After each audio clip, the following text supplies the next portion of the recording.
Cerita diawali dengan kedua perampok kelas kakap bernama Walker dan Malris. Mereka hendak akan melakukan sebuah perampokan dan di saat target mereka tidak begitu berbahaya, Walker dan Malris pun berhasil merampoknya dengan mudah karena sudah mempersiapkan matang-matang sejak awal. We just hit him on the head and that's it.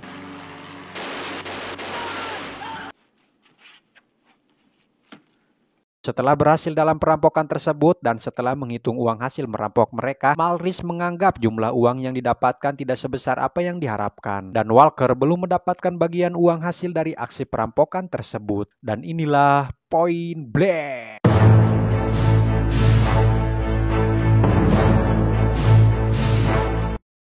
Beberapa saat kemudian, sejak dirinya tidak bertemu lagi dengan Malris setelah aksi perampokan itu, dalam kapal terlihat Walker ingin mencari Malris untuk menagih bagiannya. Pria di dekatnya memberikan alamat mantan istrinya Walker di Los Angeles, begitu juga dengan Malris. He bought his way back in. Help me.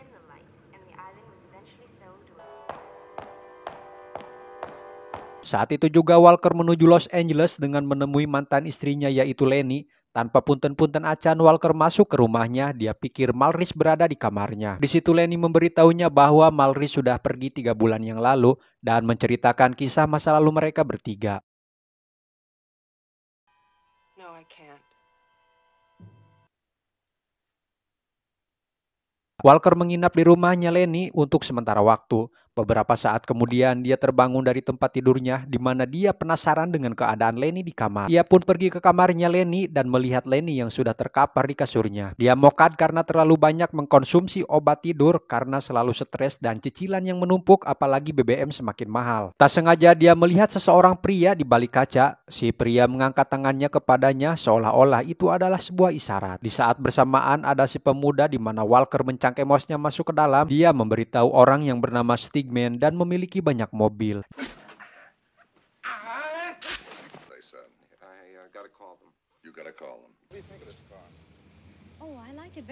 Di mana Walker pun menemui sosok orang bernama Stigman tersebut. Ini orangnya. Walker mengatakan kepadanya kalau dia sedang mencari mobil. Dia tertarik dengan mobil yang ada di hadapannya dan mencoba mengendarai mobil itu bersama Stigman.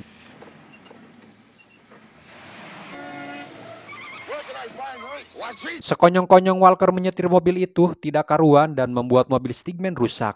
Dengan mengintimidasinya, Stigman Walker bertanya kepadanya agar memberitahu di mana keberadaan Malris. Belum puas juga, Walker menabrakkan mobilnya dan mendapatkan informasi yaitu adiknya Lenny bernama Chris. Dia pengelola sebuah klub.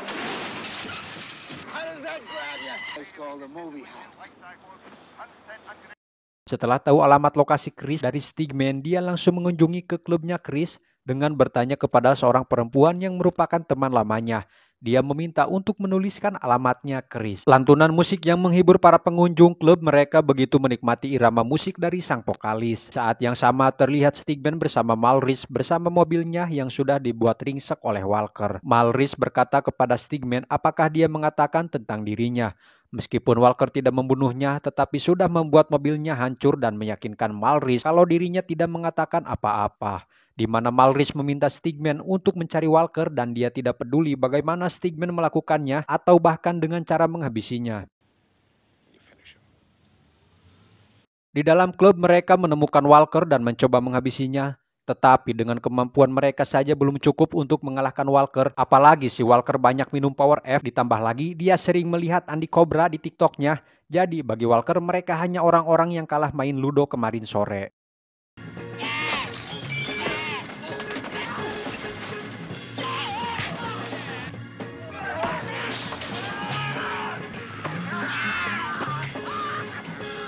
Selesai menghajar mereka, Walker diam-diam masuk ke kamarnya Chris yang tengah tertidur dan membangunkannya. Dia juga mengatakan untuk memberitahu posisi Malris saat ini karena dia memiliki hutang kepadanya. Hingga sesampainya di keesokan pagi harinya, mereka berdua di depan sebuah hotel di mana Chris memberitahu Walker bahwa Malris berada di suatu tempat yang dijalankan oleh organisasi. Kemudian mereka berputar-putar dengan mobil mereka di depan apartemen posisi Malris saat ini. Ada banyak penjagaan yang ketat dan memungkinkan adanya kesulitan untuk Walker agar bisa masuk ke dalam menemui Malris, dan Walker berharap agar Chris bisa menemui Malris di apartemennya.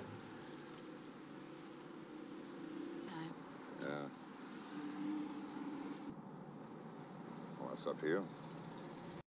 Di sebuah hotel, terlihat Malris menemui atasannya bernama Carter. Mereka membicarakan tentang Walker dan mengingatkan Malris kekacauan yang sudah dia dapatkan yang menghabiskan biaya yang begitu banyak. Malris mengambil bagiannya, dia membutuhkan semua itu untuk membayar Carter dan tidak lama lagi Walker akan mendatanginya. Shouldn't have left him alive.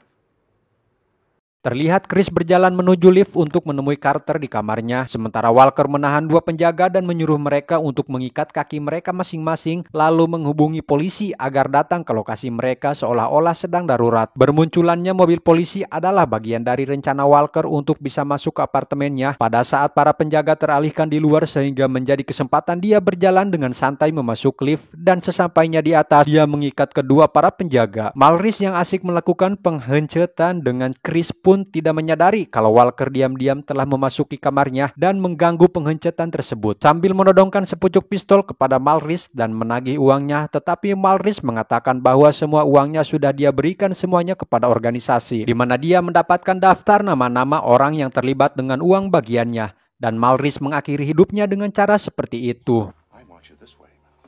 My money, Mal. I'm gonna take Mal.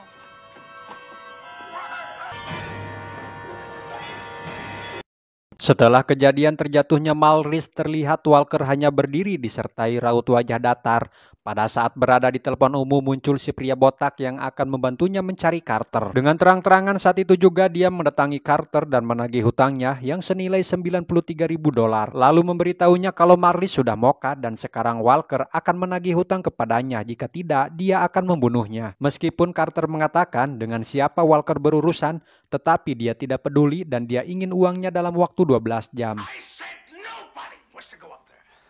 Setelah melalui kesepakatan semalam, Carter memerintahkan Stigman agar membawa uang tersebut kepada Walker, tetapi Walker yang sudah mengintipnya bahwa yang membawa uang itu adalah orang lain, dia segera menemui Carter bahwasannya Walker hanya ingin dia sendiri secara pribadi yang membawanya. Dan pada saat itu Carter disuruh menghampiri Stigman, tiba-tiba saja ada orang lain yang mengekernya dari jauh.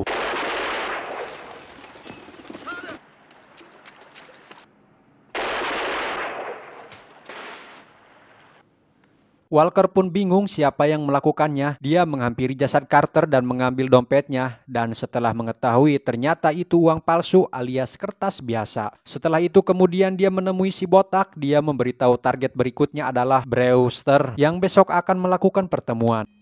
Take it easy. You'll last long. Keesokan paginya di sebuah bandara terlihat Brewster yang baru saja tiba dengan pesawat jet pribadinya setelah perjalanan di luar kota. Tiba di rumahnya, dia terkejut dengan kemunculan Walker yang sudah dari malam menunggunya. This for $93,000? No, Walker, I don't believe you. What are you real? Of course not. Setelah melalui pembicaraan yang panjang, terpikir oleh Brewster untuk mengambil uangnya di suatu tempat di mana Brewster akan melakukan pertukaran sehingga Walker mendapatkan uangnya. Di sisi lain, Walker hanya mengawasinya dari jauh, lalu kemudian datang helikopter yang melakukan pertukaran, dan saat Brewster meletakkan uang tersebut, Brewster moka di sana, ada seseorang yang menembaknya.